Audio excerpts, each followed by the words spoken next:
अस्सलाम वालेकुम जी। इस वक्त हम मौजूद हैं राडा इलेक्ट्रिक में।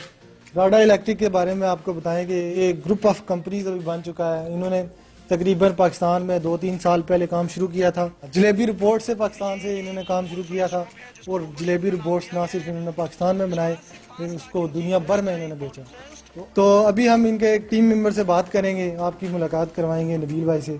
तो वो सारी हमें हिस्ट्री बताएंगे राडा टेक्नोलॉजीज़ की, जो कि अभी राडा ग्रुप ऑफ कंपनीज बन चुका है। तो इनसे हम पूछेंगे कि कैसे इन्होंने सफ़र स्टार्ट किया और अभी ये किस मुकाम पर खड़े हैं। बिस्मिल्लाहिर्रहमानिर्रहीम। राडा टेक्नोलॉजी बेसिकली एक सोच का नाम है, एक विजन का नाम है। हमारे जो लीडर हैं, हमारे जो सीईओ हैं अब्दुल्ला अफजल साहब, तो उन्होंने अपनी जो यूनिवर्सिटी टाइम था उसमें ना एक सोसाइटी शुरू की थी रोबोटिक्स एंड डेवलपमेंट एसोसिएट के नाम से। तो उसमें चूँकि इनोवेशन की तरफ उनका शुरू से ही ध्यान था बहुत ज़्यादा, तो उस टाइम में उन्होंने अपने जूनियर्स को भी इस चीज़ की तरफ आमादा किया कि यार कोई नई इनोवेशन करो, कोई नई चीज़ बनाओ। तब से बस वो एक विजन था और आज तक हम उसके बाद एक उन्होंने अपने बेडरूम से काम शुरू किया, बेडरूम के बाद एक लैब में पहुंचे, लैब से अल्हम्दुलिल्लाह आज यहाँ पर खड़े हैं कि हम पूरे पाकिस्तान यानी कि इंटरनेशनल लेवल तक ये काम कर रहे हैं। तो सबसे पहले जो काम था वो तो ये था कि एक उन्होंने जलेबी रोबोट बनाया था जिसमें आपने मुख्तसर सा बताना है सिर्फ ये कि पहले वो राडा टेक्नोलॉजीज अभी राडा ग्रुप ऑफ इंडस्ट्रीज बन चुका है। जी जी। तो आप कौन कौन सी प्रोडक्ट जो बना रहे हैं? सबसे पहले जिस चीज़ पे काम हुआ था वो था जलेबी रोबोट, रोबो शेफ। उसको हमने जो मतलब लॉन्च किया था एज ए रोबो शेफ के नाम से किया था, जो कि जलेबियाँ बनाता था, उसके बाद पकोड़े भी बना रहा था, समोसे भी इवन बना सकता था, नमक पारे। तो वो एक तहलका मचा दिया था उस चीज़ ने आके, मतलब इस इंडस्ट्री की फील्ड में उस चीज़ ने एक तहलका मचा दिया था कि ऑटोमेटिक ये बंदा कैसे काम कर सकता है। फिर दुनिया में जानने लगे लोग, यानी कि एक इंटरव्यू चलना शुरू हो गया टीवीज़ पे कि यार अब्दुल्ला अफजल ये क्या कर गया लड़का आज का। और बहुत छोटी एज है उनकी, कोई बहुत बुजुर्ग नहीं है, 25-26 साल का लड़का और इतने बड़े बड़े काम। उसके बाद फिर 3D प्रिंटर एक इनोवेशन थी, इवन उनकी इंपोर्ट बैन है तो एक इनोवेशन थी नई। तो पाकिस्तान में मतलब वो एक नेक्स्ट लेवल का काम था। उसके बाद फिर कोरोना में जो उन्होंने किया उन 3D प्रिंटर से मतलब जो वॉल बनाए, एक वेंटिलेटर, वो आपने न्यूज़ सुनी होगी कि एक वेंटिलेटर से 12-12 लोग जो है वो कनेक्ट हो रहे हैं और उनको फैसिलिटेट किया जा रहा है। तो वो उन्हीं के मरहूने में तो उन्होंने इसी पे काम किया। फिर कोरोना को मद्देनजर रखते और वो उन्होंने फ्री ऑफ कॉस्ट किया था, उसके कोई चार्जेस नहीं लिए थे, उन्होंने डोनेट कर दिया था लोगों के लिए। मतलब इस थिंकिंग के लोग हैं, इतना बड़ा सोचते हैं, सर्व करने वाले हैं। तो अभी तक जो एजेंडा है वो यही है कि यार इनोवेशन की जाए ह्यूमैनिटी के लिए, कुछ मतलब इंजीनियर बने हैं तो किसी ह्यूमैनिटी को कोई फायदा हो। कोरोना में फिर एक डिवाइस पर काम शुरू किया गया, R&D हुई, वो थी स्मार्ट थर्मो स्कैनर। अब वो करती है कि जी रियल टाइम में आपका टेम्परेचर लेती है, एज इट इज बता देती है कि टेम्परेचर कितना है, वॉल माउंटेड है, आप उसको टच नहीं करेंगे, ना कोई बंदा आपको टच करेगा, गन वगैरह खड़ा हो सकता है जो गन से कर रहा है आपका, चाहे उसको ऑलरेडी कोरोना हो या ऐसा मसला हो। तो वॉल माउंटेड डिवाइस है जिसपे आपने टेम्परेचर लेना है और वो आपको टेम्परेचर जो है उस पर LCD पे शो हो रहा होगा। उसके बाद उसके मुख्तलिफ वेरिएंट्स बनाए, फेशियल रिकग्निशन डेवलपमेंट उसके बाद होती गई, 3D प्रिंटर, उसके अलावा थर्मो स्कैनर, जलेबी रोबोट। अच्छा जी, उससे पहले मैं थोड़ा सा बताता चलूँ कि आप उस एक कमरे से शिफ्ट होके आप इधर बड़ी जगह पे आ चुके हैं। जी जी। तो अभी जो यहाँ पे आप काम कर रहे हैं वो किस नई चीज़ पे काम कर रहे हैं और यहाँ जो भी इस जगह पे हम खड़े हुए ये क्या सीन है? ये तो एक रिसेंट वर्कशॉप अभी हमने स्टार्ट किया है। काम तो इसमें होगा कि राडा इलेक्ट्रिक बाइक पे काम होगा। पर्पस क्या है, मैं वो थिंकिंग की बात कर रहा हूँ ना, इनोवेशन करनी है। तो ये है कि देखें, आपने फ्यूल से बचना है, आपने गरारियों से, इंजन से, उनकी मेंटेनेंस से, और सबसे बड़ी बात पोल्यूशन से, नॉइज पोल्यूशन, एयर पोल्यूशन, आपने उससे बचना है। तो ये एक बहुत ज़बरदस्त सोच है कि हम पोल्यूशन को भी ख़त्म कर दें, ना आपकी मेंटेनेंस हो, बस बैटरी है, उसके साथ मोटर है, क्या मेंटेनेंस की प्रॉब्लम नहीं है। ये जी आपके सामने राडा इलेक्ट्रिक ये बाइक है जिसपे काम ये हो गया, इंशाल्लाह इसको लॉन्च कर दिया हम लोगों ने कि बैटरी है और उसके साथ मोटर है।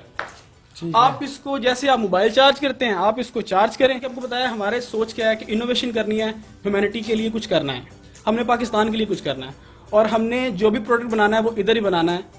इम्पोर्ट यानी कि क्यों करें हम बाहर से, जब हमारे पास कैपेबिलिटी है ये काम करने की। वही मैं अपने लीडर और अपने CEO सबकी मैं बताता हूँ कि उनका एक विजन है, उनकी एक सोच है कि आप जो पढ़ा है, आपने जो सीखा है वो आप इधर बनाएं। हमारे इंजीनियर्स क्या करते हैं, यहाँ पे काम इंजीनियर करते हैं, उसके बाद चले जाते हैं UAE, सऊदी अरेबिया, वहां पे जाके नौकरियां कर रहे होते हैं। वो कहते हैं कि जी आप जो है ना जॉब ढूंढने की बजाय जॉब को बिल्ड करें, दूसरों के लिए बनाएं। अब यहाँ पर ये एक स्टार्टअप था, आज माशाल्लाह इतनी बड़ी कंपनी बन गई है और लड़के जो हमारे पास आके काम कर रहे हैं वो भी 5वें 6ठे सेमेस्टर में बैठे हुए हैं और उनकी नौकरियां पक्की हुई हैं, काम कर रहे हैं। और उसमें ऐसा भी नहीं है कि ऐसे जैसे नौकर की तरह ट्रीट किया जाता है कि इंजीनियर को उसकी रिस्पेक्ट दी जाती है, उसके नॉलेज की रिस्पेक्ट दी जाती है। तो अभी के लिए ये राडा इलेक्ट्रिक है। इसके बाद हम आगे 1 to 5 उस पर आएंगे, और जो इसका जो तीसरा मॉडल आएगा वो बहुत नेक्स्ट लेवल होगा, वो तो हैवी बाइक की तरह होगा इंशाल्लाह। तो इसके लिए अच्छा, इसमें मुझे बताएं कि आप किसी के साथ जॉइंट वेंचर भी कर रहे हैं, अगर लोग हमारे साथ मिलकर काम करना चाहें जी, तो हमारा इसमें आप क्या किस तरह लोगों को एडजस्ट कर हम सकते हैं? हमेशा वेलकम करते हैं जो हमारे साथ आके काम करना चाहते हैं, हम उनको वेलकम करते हैं। कुछ इंडस्ट्री के साथ हमारी बात चल भी रही है इसी मामले में कि वेंचर होने के लिए लोग आ भी रहे हैं, लेकिन ऑब्वियसली हमने वो देखना है कि हमारे साथ कौन लोग काम करना चाहते हैं, कैपेबल है भी या नहीं, क्योंकि हमें इनोवेशन के लिए टैलेंटेड माइंड और लाइक माइंडेड बंदे चाहिए होते हैं जो कि टैलेंट को देखें।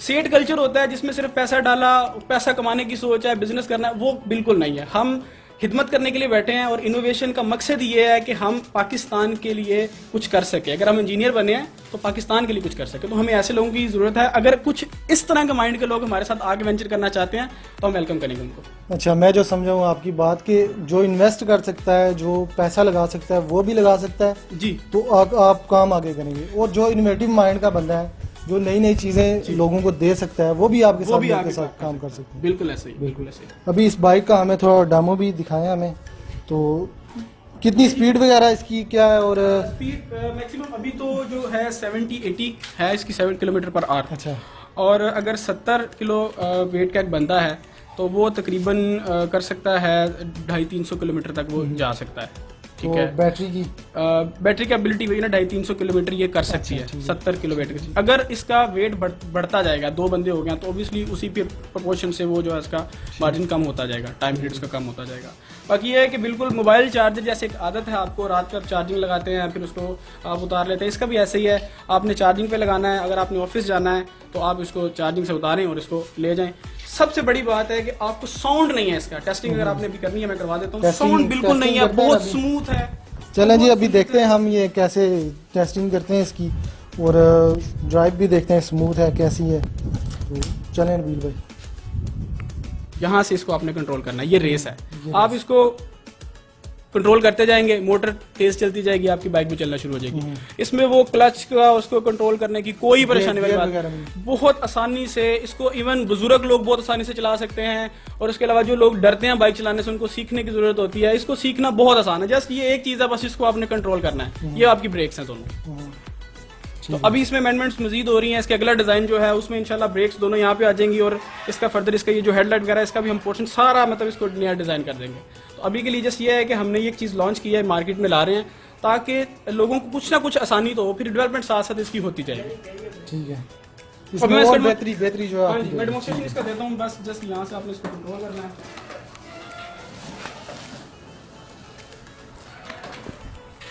बाहर यहाँ से कंट्रोल करूंगा मैं इसको, जस्ट नो साउंड।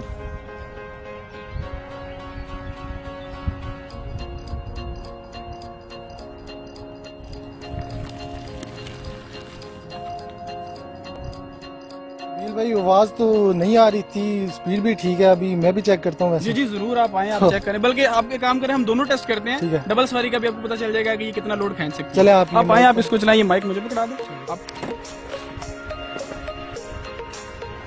ठीक है जी, जा रहे हैं हम राइड पे। इसको हाँ रेस दें। जी जी ये क्या? जी रेस दें। हाँ जी यस है, ठीक है। देखिए इसमें आपको कोई आवाज या कोई आपको लग रहा हो कि कोई इसमें जैसे वो शोर होता है, वो वाइब्रेशन होती है, बिल्कुल कुछ नहीं है, बिल्कुल स्मूथ है ये। अभी ये माइक में भी आवाज आ रही होगी, कोई आवाज नहीं है इसकी, बिल्कुल। सबसे बड़ी बात, नॉइस नहीं है, एयर पोल्यूशन नहीं है, और उसके बाद कोई मेंटेनेंस की, चैन की, इसकी ऐसी कोई जरूरत नहीं है। ना ऑयल चेंज करवाना है, ना आपने हफ्ते बाद चैन जो है वो टाइट करवाना है, ना उसमें ग्रीस दिलानी है, कोई मसला ही नहीं है। जस्ट आपने बैटरी चार्ज करनी है और आपने उसको सिंपल। कितनी स्पीड जाएगी? मैक्सिमम 70 किलोमीटर तक तो ये जाएगी, 70 किलोमीटर पर आवर के साथ तक जाएगी। और ये रोड इतनी नहीं है कि हम इसे ज्यादा लेके जाएं। नहीं देखें, पर्सन नंबर ऑफ पर्सन देखें ना, 2 हैं, तो अभी उसको ये हो सकता है कि थोड़ी बहुत आ सकती है। और दूसरी चीज डिपेंड करती है बैटरी पावर। ठीक है, अभी बैटरी अगर आपने इसको अपग्रेड करवाना है, बड़ी बैटरी लगवानी है, तो ऑब्वियसली जब बड़ी बैटरी होगी उसकी पावर भी ज्यादा होगी। मैंने भी राइड किया है इसको, तो माशाल्लाह बहुत स्मूथ राइड है इसकी और ना आवाज़ है और एक जिसे कहते हैं ना कि नेक्स्ट लेवल की एक चीज़ बन गई है। तो अभी आप जो हमारी वीडियो देख रहे हैं तो वो भी अगर हमारे साथ जॉइंट वेंचर करना चाहते हैं, हमारे साथ मिलकर ये बाइक बनाना चाहते हैं, वो भी मोस्ट वेलकम है। तो नंबर हमारा नीचे आपका चल रहा होगा, नबील भाई का नंबर डाल देंगे। अगर कोई भी हमारे साथ मिलकर काम करना चाहता है तो मोस्ट वेलकम। तो जी नबील भाई थैंक यू, आपसे मिलेंगे इंशाल्लाह।